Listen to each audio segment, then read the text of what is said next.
देखो, अगर हम लोग कुछ चीज जानते हैं ना, तब जा करके हमारा हिम्मत और आत्मबल बहुत मजबूत होता है। देखो, जीतने वाले और हारने वाले में क्या अंतर है, विजेताओं का रहस्य मैं आपको बता रहा हूं। जीतने वाले वो काम करने की आदत बना लेते हैं जो हारने वाले नहीं करना चाहते हैं। वो कौन सी चीजें हैं जो हारने वाले करना नहीं चाहते हैं? वो वही चीजें हैं जिन्हें जीतने वाले भी नहीं करना चाहते हैं, लेकिन फिर भी करते हैं। उदाहरण, हारने वाले मेहनत नहीं करना चाहते हैं, जीतने वाले भी करना नहीं चाहते हैं, फिर भी वो मेहनत करते हैं। हारने वाले सुबह जल्दी नहीं उठना चाहते हैं, जीतने वाले भी नहीं उठना चाहते हैं, लेकिन फिर भी उठते हैं। हारने वाले हर रोज प्रैक्टिस नहीं करना चाहते हैं, जीतने वाले भी नहीं करना चाहते हैं, लेकिन हर रोज प्रैक्टिस करते हैं। तो हम लोग जब इस बिजनेस में आए थे तो ऐसा नहीं था जो हम आए और मन लगने लगा, क्योंकि हमारे वंश खानदान और हमारे बॉडी लैंग्वेज, हमारे परिवार की जो संतुलन सोच था, हमारे परिवार का जो इन्वायरमेंट था, हमारे समाज का जो इन्वायरमेंट था, उसमें कहीं भी यह सब बात मैच ही नहीं कर रहा था। यह सब बात जब मैच नहीं कर रहा था तो इस बिजनेस में आया तो मुझे लगा हम गलत जगह चले आए हैं। मगर जब इस माहौल में रहा और इस माहौल में रेगुलर जब रहा, सीखते गया तो इस बिजनेस से प्रेम हो गया, प्यार हो गया। आज जब तक जिंदा रहूंगा तब तक इसी इंडस्ट्री में रहूंगा, जब तक जिंदा रहूंगा तब तक इसी कंपनी में रहूंगा, जब तक जिंदा रहूंगा तब तक जिस गुरुदेव के द्वारा इस पैनल पे हम आए हैं तब तक उनके चरणों में अपना नतमस्तक करता रहूंगा। तो इन चीज के लिए हमेशा ध्यान रखिए, पूरी इंफॉर्मेशन के बाद पूरी बिलीव होता है। पूरा इंफॉर्मेशन अगर आपको नहीं है तो पूरा बिलीव नहीं होगा। इसलिए पहले सीखने के प्रति कोशिश कीजिए। एक ऑफलाइन से संतुष्ट नहीं होते हैं, दूसरे ऑफलाइन से संतुष्ट होइए। दूसरे ऑफलाइन से संतुष्ट नहीं होते हैं तो तीसरे ऑफलाइन से संतुष्ट होइए। अगर आप डायमंडशिप में संतुष्ट नहीं होते हैं तो दिशा जाइए, दिशा में अगर संतुष्ट नहीं है तो को ट्रेनिंग में जाइए, को ट्रेनिंग में संतुष्ट नहीं है तो संडे फ्राइडे में जाइए। हमारे पास इतने तरह का एक्टिविटी है, किस एक्टिविटी में आप एक्शन ले लेंगे, किस एक्टिविटी में आपके सवाल का जवाब मिल जाएगा, ये आज तक मुझे भी पता नहीं चला इतना समय काम करने के बाद। नेक्स्ट गुरुदेव। हमारे दिमाग में दो फोरमैन होते हैं और सबके दिमाग में ही होते हैं, जो आज शिखर पे हैं उनके भी और आप आज इस बिजनेस में आए हैं उनके भी। मिस्टर विजय से अगर काम लेंगे तो हमेशा हिम्मत, आत्मबल, कॉन्फिडेंस, जुनून रहेगा। और ये हमेशा ये दिमाग में सोचिए, जो आपको पूरे जिंदगी में सकारात्मक विचारधारा ही मदद कर सकता है, नकारात्मक विचारधारा कभी नहीं मदद कर सकता है। और ये हर आदमी इस बात को जानते हैं, फिर भी वो क्या करते हैं, जो कोई भी एक आदमी निगेटिव बोल दिया तो वो सब लोग ग्रुप में निगेटिव बोलने लगते हैं। जबकि निगेटिव बोलने से ये पहले आपको सोचना होगा, जो कोई भी नकारात्मक शब्द आपके सफलता के शिखर पे मददगार साबित नहीं हो सकता है। देखो जी, जहां हम युद्ध करते हैं ना, जहां हम लड़ते हैं ना, वहां नकारात्मक शब्दों की थोड़ा बहुत जरूरत पड़ता है। मगर हम यहां जोड़ते हैं लोगों को, एक साथ लाते हैं लोगों को। यहां पे युद्ध नहीं लड़ना है, यहां गोली बंदूक पिस्तौल का काम नहीं करना है। यहां पर हृदय से मानव सेवा करना है। और मानव सेवा में सकारात्मक सोच के अलावा दूसरा कोई रास्ता है ही नहीं। और उसके बाद है मिस्टर पराजय। और मिस्टर पराजय जो है ना, मिस्टर पराजय सबके मस्तिष्क में होता है। सकारात्मक और नकारात्मक के बिना यह मानव तन बना ही नहीं है। मानव तन जब बना था तो मानव तन में ब्रह्मा ने सकारात्मक तत्व को भी दिया, नकारात्मक तत्व को दिया, क्योंकि ईश्वर सिर्फ सोच देते हैं और सोच में सकारात्मक और नकारात्मक दोनों देते हैं। आप जिसका सहारा लीजिएगा आप अपने जीवन में वैसा बन जाइएगा, मेरा मानना है। और अगर मेरा जानना चाहिएगा एक्सपीरियंस, हालात या हमारे कॉन्फिडेंस, तो मैंने सिर्फ सकारात्मक का सहारा लिया। हालात मेरे साथ चट्टान की तरह सामने आया, मगर सबको फतह कर दिया सिर्फ सकारात्मक सोच सोच के। बड़े बड़े योद्धा लोग सब हमारा विरोध किए और सबको फतह कर दिए सिर्फ सकारात्मक सोच करके। मेरा ना कोई दुश्मन है, ना मैं किसी का बुरा सोचता हूं और ना किसी का अच्छा। अगर नहीं सोच पाता हूं तो बुरा भी नहीं सोचता हूं, सिर्फ अपने काम में मस्त रहता हूं। अभी भी घर से बाहर लगेज लेकर के रेडी रहता हूं और अभी भी मैं अपने फ्लैट पे नहीं हूं। अभी मैं काम से दूसरे जिला में आया हुआ हूं और वहां पे लगेज रेडी है और अभी तुरंत यहां से मीटिंग क्लोज होगा और तुरंत फील्ड में रवाना हो जाऊंगा। आज भी अपने सारे डाउनलाइन से ज्यादा देर तक फील्ड में काम करता हूं, सिर्फ व सिर्फ सकारात्मक सोच की वजह से। आप ये ध्यान रखें, हमेशा अपने अपलाइन और अपने डाउनलाइन से ज्यादा देर तक अगर आप फील्ड में काम करते हैं तो ऑटोमेटिक आप में सकारात्मक सोच हो ही जाएगा। और अपलाइन और डाउनलाइन से कम देर तक फील्ड में काम करते हैं तो आप में निगेटिविटी ही ज्यादा आएगा, क्योंकि रिजल्ट इन दोनों से आपका खराब रहेगा। देखिए, कुछ पंक्ति ऐसा था जो शुरुआती के दौर में हम लोग पढ़ा करते थे, सुना करते थे, देखा करते थे, और यही सब पंक्ति हम लोग को जुनून दिया। इस पंक्ति जो लिखने वाले थे या बताने वाले थे वो आज इस दुनिया में नहीं है, और उनकी पंक्ति आज इस दुनिया में अमर है। ठीक उसी प्रकार जैसे सेफ शॉप में आज श्याम सुंदर जी नहीं है, अर्जुनन जी नहीं है, मगर आज उनकी पंक्ति और उनका उद्देश्य पूरा डायरेक्ट सेलिंग इंडस्ट्री में दिखाया जाता है। कल की बात है, मैं जिस जिला में अभी आया हुआ हूं वहां पे बोला जो भैया एक स्लाइड है, जिस स्लाइड में अर्जुनन जी और श्याम सुंदर जी के बारे में डाला हुआ है, सेफ शॉप ही है क्या? मैंने बोला नहीं, अर्जुनन जी और श्याम सुंदर जी के बारे में पूरा भारत के सारा डायरेक्ट सेलिंग इंडस्ट्री उनके नाम को फॉलो करता है। हमारा डायरेक्ट सेलिंग ऐसी संस्था है जिस संस्था में आप लोग ज्वाइन है, बधाई हो।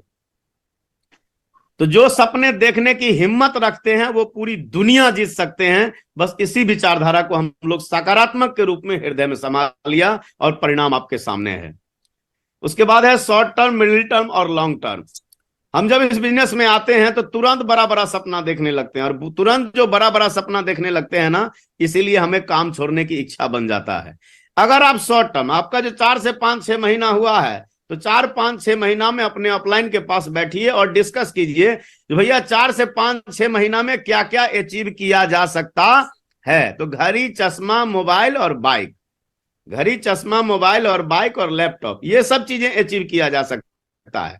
पर 5 से 6 महीना में अगर आप सपना देख रहे हैं जो हम कार खरीद लेंगे, तो इसके लिए धांधली करना पड़ेगा, टीम में फ्रॉडगिरी करना पड़ेगा, क्योंकि टीम को तैयार करने में टाइम लगता है। 6 महीना में तो आप खुद तैयार होते हैं, और 6 महीना के बाद आप चाहें तो जितना चाहे रिजल्ट ला सकते हैं। उसी प्रकार होता है मिडिल टर्म। जब आप इस बिजनेस में काम सीख जाते हैं तो काम सीखने के बाद आपका चेक बड़ा बड़ा हो जाता है, तब आपका यहां से कार और घर होता है। और लॉन्ग टर्म है जिसमें आप यहां से साल का करोड़ों एंड अबव कमा सकते हैं। मगर कोई लोग ज्वाइन होता है, ज्वाइन होते ही करोड़ों कमाना चाहता है, और जब वो असफल होता है तो इस इंडस्ट्री के बारे में उल्टा अनाप शनाप बोलना शुरू कर देता है, जो हम भी तो उस बिजनेस में किए थे मगर इसमें कुछ नहीं हुआ। ऐसा बोलने वाले की संख्या ज्यादा है, क्योंकि आते ही लोग यहां समझते हैं जो करोड़पति का ट्रेनिंग सुने और तुरंत हम करोड़पति बन जाएंगे। नहीं, उनको भी एक प्रोसेस लगा है, हमको भी यहां तक आने में एक प्रोसेस लगा है। उस प्रोसेस से सबको गुजरना होगा। आज के डेट में कोई अगर अपने रिश्तेदार भी ज्वाइन होता है, कितना भी बड़ा लीडर का, तो उसका भी उसी प्रोसेस से गुजरना पड़ेगा जिस प्रोसेस से एक आम लीडर गुजरता है। तो दोस्तों, इसलिए short term, middle term, long term, अगर ये तीनों पार्ट जिनको पता है वो तुरंत जो है ना, काम छोड़ने के बारे में नहीं, वो काम करने के बारे में सोचते हैं हमेशा। इसलिए आप ध्यान रखें, ऐसे संगत में आप रहें जहां पे आपको स्टेप बाय स्टेप क्या करना है और क्या नहीं करना है इसके बारे में पूरी जानकारी आपको मिलते रहे। इतनी महान संस्था में आपको काम करने का मौका मिला है, और फिर भी अगर आप असंतुष्ट हैं तो आपका एक ही कारण है, आप जो है सक्सेसफुल और कोई ट्रेनर, लीडर के संपर्क में रहिए और आप पॉजिटिव हो जाएंगे, सकारात्मक हो जाएंगे। पहले तो अपने आप को सेट कीजिए, पहले तो अपने आप को फिट कीजिए, पहले अपने आप को ट्रेनर बनाइए। तो कैपिंग जो है ना, कैपिंग उसी के बीच में है, आपको पता भी नहीं चलेगा, अपने आप कैपिंग आना शुरू हो जाएगा। उसके बाद है आपकी अपने बिजनेस के बारे में जानकारी आपके प्रोस्पेक्ट से ज्यादा है या नहीं है। अगर आपको प्रोस्पेक्ट से ज्यादा जानकारी अगर नहीं है तो फील्ड में जाएंगे, वही आपसे 5 सवाल कर देंगे और आप 5 सवाल को पूरा नहीं कर पाएंगे तो दुखी होकर के आपको आना होगा। मगर आप उनके 5 सवाल को 10-10 उदाहरण अगर देंगे तो आदमी आपका भक्त बन जाएगा और संतुष्ट हो जाएगा, और संतुष्ट होकर के इस इंडस्ट्री का नाम रोशन करेगा और पूरे भारत में झंडा बुलंद कर सकता है।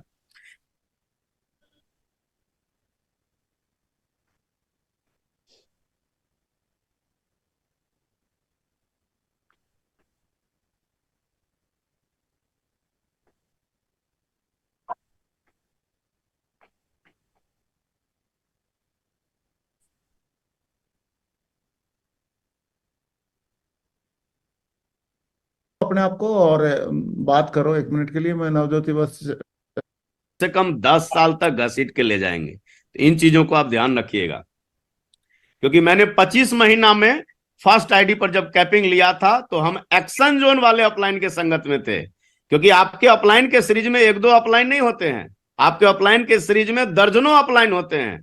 और देखिए जो कौन अपलाइन एक्शन जोन में रहता है उस अपलाइन के संगत में रहिए, और इधर उधर कहीं आईडी लगाने की जरूरत नहीं है। जहां आईडी आपका है उसी आईडी को इतिहास बना के दिखाना है, क्योंकि कहीं भी जाएंगे तो डायरेक्ट कंपनी अपने जर में आपको आईडी नहीं लगा देगा। जहां आईडी लगा हुआ है वहीं आईडी लगे रहने दीजिए और दिन रात एक कर दीजिए, और उसी आईडी को अपने रोल मॉडल वहीं से बन के दिखाइए, क्योंकि कहीं भी जाइएगा अपने हिस्से का काम आपको करना ही पड़ेगा।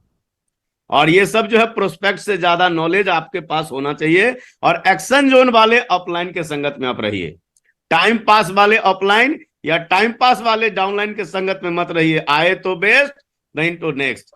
एक्शन जोन वाले अपलाइन और एक्शन जोन, हमेशा एक्शन लेने के लिए तैयार है वो अपलाइन चाहिए, हमेशा एक्शन लेने के लिए तैयार है वो डाउनलाइन चाहिए। अभी तो ठंडा है, क्या करिएगा, थोड़ा ठंडा का समय जब चल जाएगा ना तब हमको लगता है रिजल्ट बढ़िया होगा। गर्मी है, बरसात है, ये सब जो देखो भावनाओं वाली समझौता जो जो करने वाला मिलेगा तो समझ जाओ आप गलत व्यक्ति के संपर्क में हैं। या तो उनको कहिए जो सर सकारात्मक बुक पढ़िए, सकारात्मक लीडर का ऑडियो वीडियो पढ़िए और हमको भी सुनिए और हमको भी सुनाइए, क्योंकि ऐसे टाल मटोल वाला अगर व्यवहार दोनों के बीच में रहा तो फील्ड में आप जब भी जाइएगा तो प्रोस्पेक्ट आप पर हावी हो जाएगा, आप प्रोस्पेक्ट पर हावी नहीं हो पाइएगा। एक सिखा हुआ आदमी ही प्रोस्पेक्ट को संतुष्ट कर सकता है। आप एक अवसर प्रदान कर रहे हैं जिससे सामने वाले की जिंदगी बदल सकती है। आपकी भावना हमेशा हेल्प मोड में होना चाहिए, मे आई हेल्प यू, ऐसी विचारधारा अगर आपका है तो यह इंडस्ट्री में आपका स्वागत है। आप कुछ दे रहे हैं, मांग नहीं रहे हैं, क्योंकि वो व्यक्ति अपना सामान के लिए कोई ब्रांडेड प्रोडक्ट खुद जो है डायरेक्ट सेलिंग इस इंडस्ट्री में ऑर्डर कर रहा है। आप उससे कुछ लेने के लिए नहीं जा रहे हैं, उसके जरूरत को पूरा करने के लिए जा रहे हैं, और उसके बदले में उसके भविष्य के सारे सपने पूरे हो सकते हैं कमीशन के रूप में। आप सरल तरह से प्रोडक्ट को समझाएं, मतलब उनको इतना घुमा फिरा के ना बताएं जो सामने वाले को समझ में ही नहीं आए। इस तरह से आप इस प्रोडक्ट के बारे में, इस ट्रेनिंग के बारे में सामने वालों को समझाएं जिससे उनको लगे जी यह काम तो मैं भी कर सकता हूं। बहुत जगह क्या होता है, इस तरह का स्लाइड बना रहता है, लीडर जो होते हैं अपने तरह से इस तरह से स्लाइड बना लेते हैं जो सामने वाले को पढ़ने में भी नहीं होता है, सामने वाले को समझने में भी नहीं होता है। जबकि स्लाइड का मुख्य मकसद ये होता है, प्लान का मुख्य मकसद ये होता है, जो सामने वाले को जो प्लान दिया जा रहा है उसको प्लान अपने आप समझ में आ जाना चाहिए, या वो स्वयं पढ़ के भी समझ जाए, ऐसा प्लान होना चाहिए। वो जालसाजी वाला प्लान नहीं होना चाहिए, घुमा फिरा कर प्लान नहीं होना चाहिए। मैं तो सीधा सीधा यही कहूंगा भैया, मार्केट में चिट फंड और फ्रॉड ढेर सारी संस्था है, और हमारी संस्था जब भारत के सबसे बड़े रोल मॉडल के रूप में नंबर 1 पे आता है तो काहे घुमा फिरा के बताते हो? सही सही बता दोगे तो अगर उसके बिजनेस में रुचि होगी और आपका फॉलोअप 5 से 12 बार होगा तो पक्का ज्वाइन हो जाएगा। तो घुमा फिरा के मत बोलिए, सीधा सीधा हृदय से और साफ साफ बोलिए। सामने वाले आपके हृदय की बात समझ के आपका समर्थन देंगे और आपका साथ देंगे, ये गारंटी है। घुमा फिरा के बोलने से क्या होता है, जब सामने वाला जब ज्वाइन होता है तो ज्वाइन होने के बाद वो कहता है भैया ये बात आप हमको पहले बताए ही नहीं थे, ये बात ऐसा होता आप हमको पहले बताते। और इसी सब से डायरेक्ट सेलिंग की बदनामी होती है। जो आदमी मकड़ा के जाल के तरफ प्लान दिखाते हैं ना तो वो सामने वाला व्यक्ति डिमोटिवेट हो जाता है। मगर आप सारा ट्रांसपेरेंसी, सारा प्लान ट्रांसपेरेंसी अगर दिखाते हैं, सच और कंपनी की सही स्थिति और कंपनी की जो ट्रैक रिकॉर्ड है अगर वो सच सच बता देते हैं, लीडर का ट्रैक रिकॉर्ड सच सच बता देते हैं, तो सामने वाला में 100% भरोसा होगा, क्योंकि ब्रांडेड विश्व की पहली डायरेक्ट सेलिंग सेफ शॉप है। तो इसमें घुमा फिरा के बताने की क्या जरूरत है। उसके बाद है आप अपने प्रोडक्ट को समझाएं कि आपकी नजरों में वह एक समझदार व काबिल व्यक्ति है जो अपने निर्णय खुद ले सकता है। यस और नो, मेरी बात से सहमत है कि नहीं है? सामने वाला, आप एक बात बताओ, आप अपने भविष्य के लिए बेचैन है तो सामने वाले को जो प्लान दिखाने के लिए आप जा रहे हैं तो क्या वो अपने भविष्य के लिए बेचैन नहीं रहेगा क्या? यस और नो? तो इन अरे चीजों को आपको ध्यान रखना पड़ेगा। जितना आपको इस काम से मोहब्बत है ना, उतना ही जिनको दिखाने के लिए गए हैं उनको भी अपने भविष्य से मोहब्बत है। तो आप लोगों को दिल तक प्रवेश कीजिए और हृदय से बोलिएगा तो दिल तक पहुंच जाइएगा। यह निर्णय का व्यवसाय है, किसी दबाव का नहीं है। अगर आप किसी डाउनलाइन को दबाव दे रहे हैं, आजकल तो कुछ लोग ऑफलाइन को भी दबाव देते हैं, पर मेरा मानना है जो डाउनलाइन को दबाव ना दें। आप प्यार से जो काम करवा सकते हैं ना, वो दबाव से नहीं करवा सकते हैं। उदाहरण के लिए भगवान बुद्ध को याद करें, उदाहरण के लिए महात्मा गांधी को याद करें। ये दोनों अस्त्र शस्त्र नहीं उठाए थे साहब, मगर भारत के सर्वश्रेष्ठ नागरिक में इनका नाम है। इसलिए ध्यान रखें, यह निर्णय व्यवसाय जो है किसी दबाव का नहीं है, ये रिक्वेस्ट का है, प्यार का है, प्रेम का है। इतना हृदय से उनको सपोर्ट कीजिए, इतना उनका मान सम्मान कीजिए, इतना इज्जत कीजिए, निष्पक्ष निस्वार्थ उनकी सहायता कीजिए। फिर देखिए वो आपके भक्त नहीं बन गए तो गारंटी है। आप इस प्रक्रिया को पूरे सम्मान तथा गंभीरता से करें, क्योंकि ये नॉर्मल नहीं है, ये मुश्किल ही नहीं है और आसान भी नहीं है। इस बीच में ये बिजनेस चलता है। Next Gurudev. Some will come, some will not come, so what, someone is waiting, so start work. ये सबको पता है, कुछ लोग आएंगे कुछ लोग नहीं आएंगे, तो क्या फर्क पड़ता है। इसलिए अपनी काम की शुरुआत करें। तो सबको इन कहानी पता है। हम लोग हर ट्रेनिंग मीटिंग में इस पंक्ति को ध्यान रखते हैं, मगर जब धैर्य की बारी होता है उस समय में इस पंक्ति को भूल जाते हैं। आप ध्यान रखिए, ट्रेनिंग मीटिंग में भी जो आप ज्वाइन व्यक्ति को बुलाते हैं, तो कुछ लोग ट्रेनिंग मीटिंग में आएंगे और कुछ लोग ट्रेनिंग मीटिंग में नहीं आएंगे। तो क्या फर्क पड़ता है, जो ट्रेनिंग मीटिंग में आए हैं उनके साथ काम करिए, और जो लोग ट्रेनिंग मीटिंग में नहीं आए हैं उनके साथ जाइए, होम विजिट करिए, उनसे मिलिए, उनकी दिल की बात सुनिए और उनको पूछिए हमारी क्या सहायता आपको चाहिए, क्या मेरे ग्रुप से आपको तकलीफ हुआ, क्या प्रॉब्लम हुआ, बोलिए। उसका उत्तराधिकारी मैं हूं, उसका उत्तरदायी मैं हूं, मैं आपको समाधान करूंगा। मैं अपने टीम के तरफ से मैं आपको जो है आश्वासन देता हूं, जो आगे से जो आप चाहेंगे